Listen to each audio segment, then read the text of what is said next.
चंदन कुमार मिश्रा जी, बिहार से। राधे राधे महाराज जी। महाराज जी, अगर कोई प्राणी स्वयं को जान ले, पहचान ले, तो क्या प्रभु यानी भगवान को जानना शेष रह जाता है क्या? नहीं, जानत तुम्हें तुम्हें हो जाए, सोई जाने जेह देहु जनाई, जानत तुम्हें तुम्हें हो जाए। जो अपने को जान लेता है वो भगवान को जान लेता है, जो भगवान को जान लेता है वो अपने को जान लेता है। दो नहीं है, वही आत्मा ही परमात्मा है, परमात्मा ही आत्मा है, कोई अंतर नहीं है। अगर हम जैसे पूरे ट्रक के एक बोरे का परखी के द्वारा देख लिया तो पूरे ट्रक का दाम लगा देते हैं, ऐसे ही भगवान का अंश स्वरूप आत्मा है। जो ही उसका अनुभव हुआ वो पूर्ण परमात्मा का अनुभव कर लेता है। आत्मबोध होते ही वो परमात्मा का साक्षात्कार कर लेता है। पर बहुत कठिन है आत्मबोध होना। इस शरीर में इतनी आसक्ति हो गई है, इंद्रियां इतनी भोगों में प्रबल हो गई हैं कि आत्मा की तरफ वृत्ति ही नहीं जाती, देह की तरफ ही वृत्ति रहती है, भोगों की तरफ वृत्ति रहती है। बड़ा उल्टा हो गया है। विषयों ने इंद्रियों को अधीन कर लिया है, इंद्री ने मन को अधीन कर लिया है, और मन ने बुद्धि को अधीन कर लिया है। अब जो निर्णय होता है सब गलत होता है। उल्टा इसका ठीक हो जाए कि बुद्धि मन को अधीन कर ले और मन इंद्रियों को अधीन कर ले और इंद्री विषयों को अधीन कर ले, तो फिर सही निर्णय होने लगे।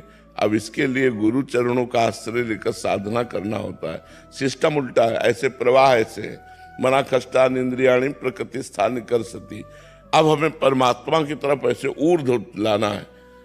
तो जैसे जल का प्रवाह नीचे है और उसे ऊर्ध्व चलाना है तो मशीन की जरूरत होती है, यंत्र की जरूरत होती है।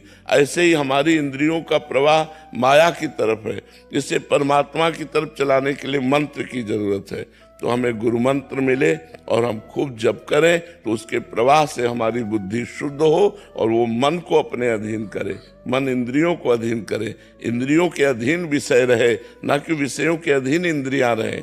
सब कुछ उल्टा हो चुका है।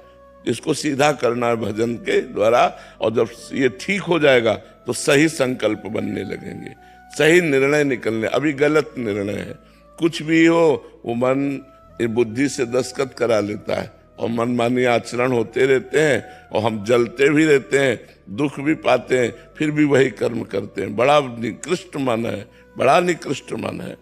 एक बार कहेगा कि मैं कसम खाता हूं कभी नहीं करूंगा, दूसरे दिन फिर तैयार है वही करने के लिए। तो ये भजन के द्वारा ठीक होता है।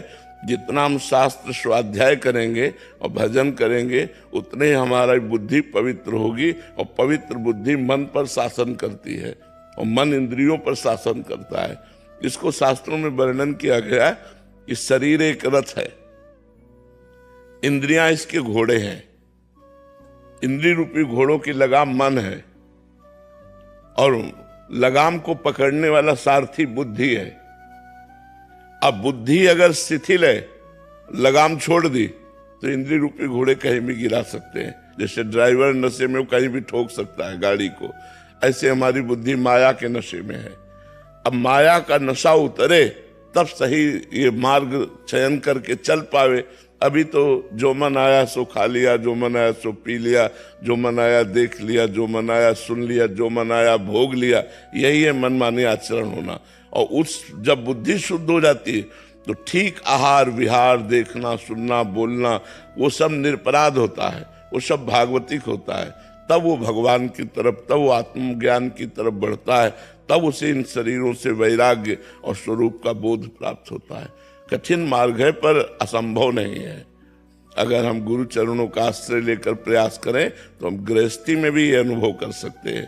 पर बराबर भजन, मन लगे चाहे ना लगे, सुख मिले चाहे ना मिले, शांति मिले चाहे ना मिले, हमें भजन करना है। ऐसा जो निश्चय कर लेता है वो निकल जाता है। और जो ये कि सुख मिले, अरे अभी तो वही काम आ रहा है, अभी तो वही मन अशांत है, इसका मतलब कोई लाभ नहीं मिला, और उसकी श्रद्धा पे टिक नहीं पाती है। बहुत काल तक भजन करता रहे तब वो माया को परास्त करके स्वरूप बोध की तरफ बढ़ता है।